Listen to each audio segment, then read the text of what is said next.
Okay, lahat tayo nagkakaedad, di ba? Pero lagi tinatanong sa akin, paano ba tayo babata? Paano tayo babata ng 5 years, 10 years? Explain natin dito After this video, dapat bumata na kayo ng at least 3 years. So may nagsasabi, ang 40 years old, yan ang bagong 20 o 25 years old. Actually, meron tayong edad sa kalendaryo. Ito yung edad kung kailan ang birthday nyo. Pero meron naman edad talaga yung katawan nyo. So yun yung mas mahalaga. Kung ano talaga edad yung katawan nyo. Kaya hindi pare-pareho yung haba ng buhay. Yung iba, mga exposed sa araw, di ba? Kaya nakabilad ka lagi sa araw, batang-bata pa, kulubot na. Yung iba naman, matanda na, pero mukhang bata at healthy rin. Pati yung katawan nila, parang bata din. Katulad nito. Ito, pabaliktad to. Ang edad nila, 30 years old.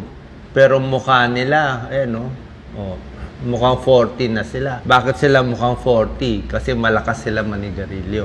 Okay, so dito na tayo mga tips. I have more than 30 tips para sa inyo para mas bumata ng 10 to 15 years. Number 1, kailangan tigil nyo talaga smoking. Smoking nakakatanda, okay? Tigil sigarilyo. Kung pwede itigil yung alak, mas maganda. Gusto nyo light drinking? Pwede. Pero mas maganda pa rin talaga itigil. Number 2, kailangan magbe-breakfast. Kailangan mag-almusal. Healthy breakfast. Kailangan ng katawan natin yan, di ba? Breakfast is the most important meal of the day para may energy tayo. Okay? Kung hindi, gugutumin lang tayo. Stretching. Araw-araw mag-i-stretch, ha? Kasi pag hindi tayo mag-i-stretch, sisikip yung katawan natin, manghihina. Bata man o matanda. Tingnan nyo po to. Merong a few tips. Pwede kayo magpamassage, kumain ng maraming antioxidant, exercise, sapat na tulog, lahat yan nakakabata, relaxation, inom ng maraming tubig. Kailangan isip nyo rin na bata ka pa. Pag inisip mo kasi, ay matanda na ako, mahina na ako, hindi ko na kaya, talagang manghihina ka. Parang ito, senior na sila, pero feeling bata pa rin. Nasa utak pa rin natin yan. Yan. Nasa utak ninyo. Kung isip nyo matanda kayo, ganun mangyayari. Huwag masyadong stress, okay? Pag masyadong stress tayo sa mga problema, sa bagay, nakakatanda. Okay? Naiintindihan nyo naman to, di ba? Oo. Alam ko, mahirap kumita, pero at least dapat kaya mo i-handle yung stress. Humanap ng kaibigan na positibo at mababait. Kasi pag ang kaibigan mo laging nega, sisiraan ka pa, uutangan ka pa, wala talaga, mahirapan tayo. Dapat mabait kasi may stress ka lang kung salbahe yung kaibigan mo. Kahit konti lang kaibigan mo, kailangan positibo at happy sila. Uminom ng maraming tubig. 8 to 10 glasses of water kailangan natin. Sabi ko kahit 12 glasses Basta dumilaw-dilaw ang ihi, kailangan iinom na ng tubig, di ba? Parang halaman. Halaman, paano mabubuhay? Paano magmumukhang bata yung dahon ng halaman? Maraming tubig. Mas colorful yung prutas at gulay, mas healthy. Yan, Mas orange, mas red, mas yellow, mas healthy. Mas maraming antioxidants, mga carrots, strawberries, grapes, apple. Ayan, mapupula, Ang ganda, Pwedeng uminom ng vitamins. Wala namang masama. Inom kayo ng vitamin. Pwedeng multivitamin. Merong mura lang. Pwedeng vitamin C. Pwedeng vitamin D. Uso ngayon ng vitamin D. As in dog. Ang zinc, pwede rin. Yan, depende. Kailangan posture. Diba? Nasa posture yan, nakakabata ang posture. Dapat diretso lang. Kasi pag tumabingi tayo, lagi tayo nakaupo, tatabingi yan, sasakit ang leeg, sasakit ang likod, sasakit ang paa, pati sciatica pa, mamamanhid pa ang paa niya. So, posture, mahalaga, pampabata. Maganda po maging mabait sa ibang tao kasi nga kung lagi tayong galit, di ba? Lagi tayong inggit at inis, lagi tayong nagbabash sa social media, paano tayo babata, di ba? Siyempre, puro negay na sa isip natin. Enjoy fresh air. Kaya swerte mga nasa probinsya fresh air, yung malalim, ilabas ang stress, bawas sa mga processed foods, di ba? Ito talaga, sobrang asukal, hindi po maganda, nakakataas ng blood sugar, masama rin sa puso, di ba? Sasabihin ng iba, dating panahon, di ba? Lumang panahon, wala namang processed foods Di ba? Lumang panahon, isda, gulay, prutas, wala pang ganito. Ito, pure sugar, yan, ang dami, carbohydrate. Kumain na mas maraming fiber. tulad ng gulay. Mas maraming fiber, mas mahaba ang buhay. Yan, no? Magiging regular pa pag dumi ninyo. Anti-aging diet, alam nyo naman yung mga healthy diet na tinuturo natin. Pati itong mga spices, bawang, sibuyas, may tulong po lahat yan. Bawang, sibuyas, luya, maganda yan sa katawan. Kailangan maglalakad-lakad daily. Yun talaga, minimum.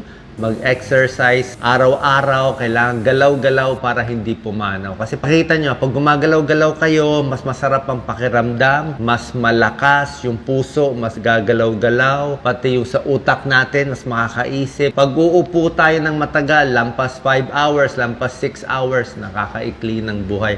Sabihin mo, Doc, paano yung mga nag-aaral? Paano yung nasa trabaho? Humingi nila kayo ng break, wala tayong magagawa. Kasi pag matagal talaga nakaupo, yan ang dahilan, ba't marami nagkakaroon. Exercise para lumakas, konting resistance, konting weights, yan, no? Kailangan natin yan. Meditation, relaxation, para bawas stress, kaya ma-handle ng stress. Mas maraming gulay ang kinakain, mas mahaba ang buhay, mas mukhang bata, di ba?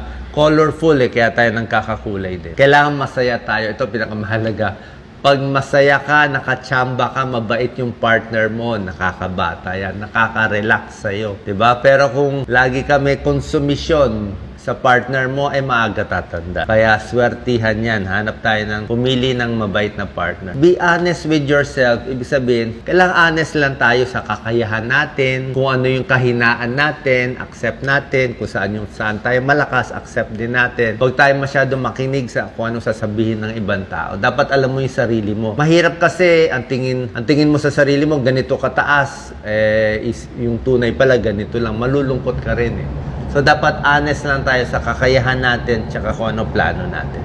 Kung ano purpose natin sa buhay. Be happy, be spontaneous, nakakabata to, di ba? Parang kahit may edad na, dapat isip bata, enjoy ka pa rin, di ba? Mas tumatawa, manood ng mga laughter videos, di ba? Yung mga video ng mga pusa at iba pang nakakatawa. So, mas masaya, mas mahaba buhay. Mas maglalakad, diba? Sabi ko mas maganda naka-rubber shoes. Huwag matigas na sapatos, may tulong talaga rubber shoes. Pwede mag-stairs, isang palapag, dalawang palapag, lalo na kung bata-bata ka pa. Find your purpose. Kailangan may purpose sa buhay. Pag alam mo anong purpose sa buhay mo, hindi ka madidepress, hindi ka malulungkot. Para saan ba yung buhay niya? Pwedeng alagaan ng sa sarili. Physically, mag-aayos, make-up, maligo, mentally, ipapamper mo rin sarili mo, pero sa murang paraan. Diba? Hanap tayo ng mga murang paraan na pampasaya. Kailangan ng tulog. Pampabata talaga. Pag kompleto ang tulog, walang problema, tingnan nyo, mas maganda. Glowing kayo sa umaga. Pero pag puyat, yan, may eye bags at kukulubot ng maaga. Volunteer work, malaking bagay, nakakasaya pag tumutulong sa ibang tao. Okay? Mas maganda po yan. Napakahalaga, toothbrush and flossing. On the average, ang Pilipino, once a day lang nagtutoothbrush, 1 or 2 times a day lang. Dapat nga, 3 times a day, tapos yung flossing at least once a day. Napakahalaga nito. Kasi yung mga bakterya sa ipin, pwede lumipat sa puso. Nangyayari yan. Bakterya niyan lumilipat sa puso. Peace in the family. Pag may kaaway sa pamilya, wala sakit ng ulo, nakakatanda. Peace in the workplace. Kung may kaaway ka sa trabaho, di ka rin magiging masaya. Magdarasal, palagi, yan naman talaga. Tiwala natin sa Diyos. Maghanap ng mabait na doktor. Kung nakahanap ka ng mabait na doktor na mag-guide sa'yo, malaking tulong yan. Kaya ginagawa ko tong video, di ba? Wala ka ako binibenta sa inyo, tinutulungan ko lang kayo Di ba? So, huwag kayong maniniwala kung meron kayong nakita na binibenta ko, tulong lang po ito. Find a good doctor na tutulungan kayo. Kung online, ako na bahala online. Pero personally, hanap kayo ng matutuwa kayo. Tapos, kung meron siyang bibigay na gamot na makakatulong sa'yo, inumin nyo lang. Okay? Sana nakatulong tong video, mga healthy foods at mga tips para bumata at humaba ang buhay. Thank you.